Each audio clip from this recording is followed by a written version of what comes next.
Good morning, good morning. What is up, ladies and gentlemen? Today is Friday, April 3rd. Hope you had a great week and you are doing well. Let's get into it. So today, what you are going to need is an imagination. You guys can totally do it. Let's get into it.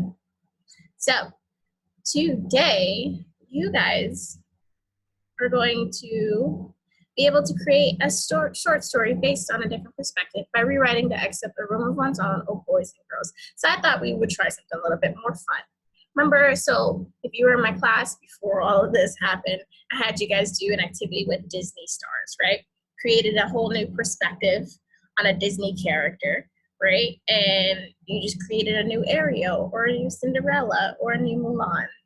And you're going to do a little bit something like that today.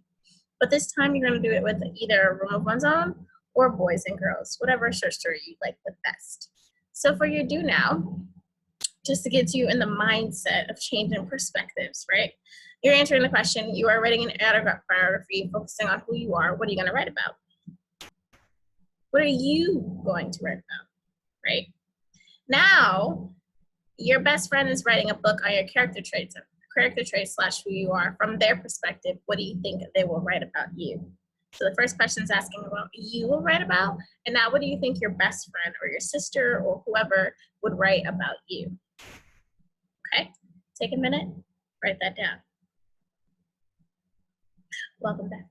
So now I want you to think about what is the difference between what you wrote and what you would write about yourself versus what your best friend would write about you. I want you to think about that, right? How did the perspective change versus from what you would write about yourself versus what your best friend would write about you?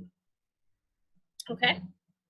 So while reading a fiction or nonfiction book, readers see and experience their events and feelings about characters through a certain outlook, which is perspective. We already know this. We've been going through this for weeks now. A perspective, which serves as the lens through which readers observe characters, how we figure out what a character is, right, or what is happening.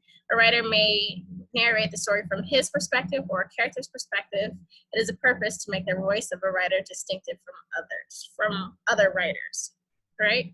So it's just how a character or an author feels about a certain topic or subject, right? So I'm like looking at myself while I should be looking at the camera, sorry. So I have you guys doing a little bit of practice activities. So you guys are going to read the following story, and I want you to rewrite it from a different perspective. You're telling the same exact events from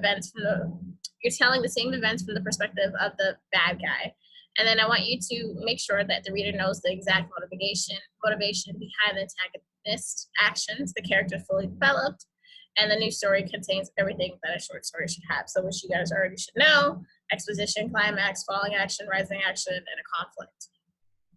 So the short story, everyone should know what this is: The Boy Who Cried Wolf. So let's go through this. So once there was a shepherd boy who tended his sheep at the foot of a mountain. He used to feel lonely during the day. He thought of an idea whereby he could get some company and excitement. He went down to the village and shouted, "Wolf, wolf!"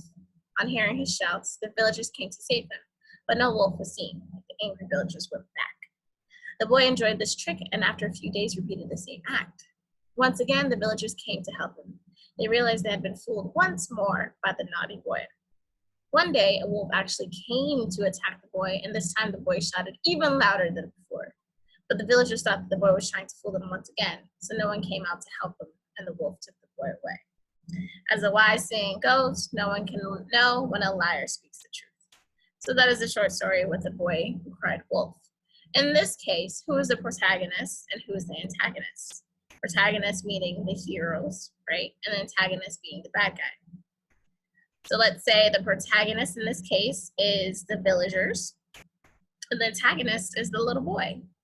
So from the antagonist's perspective, you're going to write a new story. So from the perspective of the little boy, you're going to tell a new story. However you'd like to take it, I don't know, but use, ready, in the words of Spongebob, imagination. Use your imagination, okay? So that's just a little practice. Now you are going to do the same thing. but you're going to choose either a room of one's own or boys and girls. But this is the two perspectives that I'm giving you. You're going to choose to write from the perspective of Shakespeare, who is witnessing everything his sister is going through. Ooh, it's a little bit different. Or you're going to choose boys and girls and write from Lard's perspective, which is the narrator's brother. You choose. You can choose a room of one's own, or you can choose boys and girls, whatever perspective you like to do. And this is where your imagination comes from, right? You can want to tell the story as it is, but you would also I want to see it from this person's eyes. What are they seeing? What are they thinking? And what are they feeling? That's what you need to keep in mind with, okay? And then of course, I'm always going to post questions on Google Classroom to see if you guys are staying tuned to what I'm putting down for you. So answer this question on Google Classroom. How did changing the perspective of the story help you understand the author's thoughts on gender roles in society? This is once after you have completed this activity and sent it to me through either email, or you can do it on Google Classroom, whatever you'd like. So, ladies and gentlemen, that is the lesson for today. This is April 3rd, 2020. This is week 3 of remote learning. Yes, it is. And I hope you guys are having an amazing day, amazing week. Please let me know if you have any questions. My number is on Google Classroom. Please text me, please email me, FaceTime me if you'd like.